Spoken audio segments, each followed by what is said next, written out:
Ayan. Yay. Gugulay ulit tayo ng iba't ibang gulay. So, ano na ito? Gusto ko tong yung paghahalo-haluin ng mga gulay na ito. Ayan.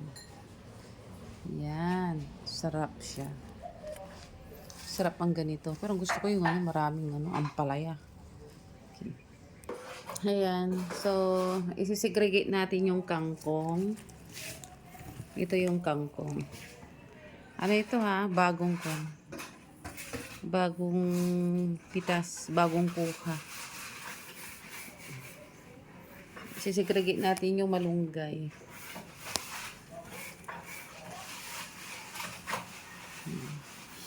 Bango. Pag binili mo ito sa sa palengke, siguro ito worth na ito. Mga 250 na ito, ganito karami. 250 pesos. So, nakatipid ka na ng 250 pesos, fresh na fresh. Yan. At alam mo kung saan kinuha. Ito kasi itong American kangkong ito, hindi ito ordinary na kangkong. Ito ay cultured yan sa aming bakuran, doon sa farm sa kabila. Yan. Yan. So, kino-culture ito. Talagang tinanim po yan. Hindi po siya tumubo lang. American kangkong. Yan. Kangkong pag lalaki, pag babae, kangkang. Joke. Yan. Hiwalay natin kasi, Tapos, ihiwalay din natin yung ampalaya. Kasi, mayroong hindi gusto ng ampalaya dito sa amin. Yung maarte na bata. Ayaw niya ng ampalaya. Pero ako kasi, gusto ko ng ampalaya. Yan. Gusto ko siyang, hinahalo ampalaya sa mga ibang gulay or dahon-dahon. This is what you call green leafy vegetables. And green leafy vegetables is they are responsible for to avoid or in the prevention of anemia. Okay, yung pagkulang yung blood mo. Yan ang green leafy vegetables. Pampadami ng dugo. Kapag ikaw ay anemic, then aside from that, marami pa siyang health benefits. Marami siyang nutrients. You can get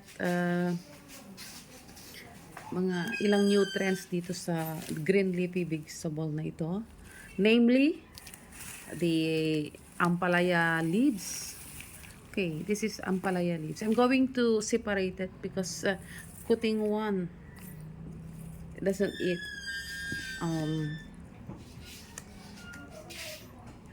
ampalaya. Napapaitan daw siya. So, ito. Then, ito. Nay, ano nang kapangalan nito? Alugbati. Yan, alugbati. Kapag gusto mong magkabati, kayo ng kaaway mo. Kain ka ng alugbati. Hindi. Alugbati is still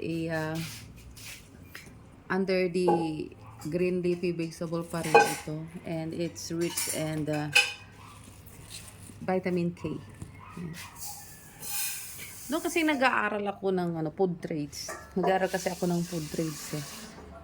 So, I am very familiar with the mga nutrients na pwedeng makuha sa mga kunti lang naman. I have not that, so I have that well-rounded knowledge about it, but just a little of it. Okay. Yan. So, ito yung American kangkong. Okay. Ito yung alugbati. Ito yung ampalaya leaves. And ito yung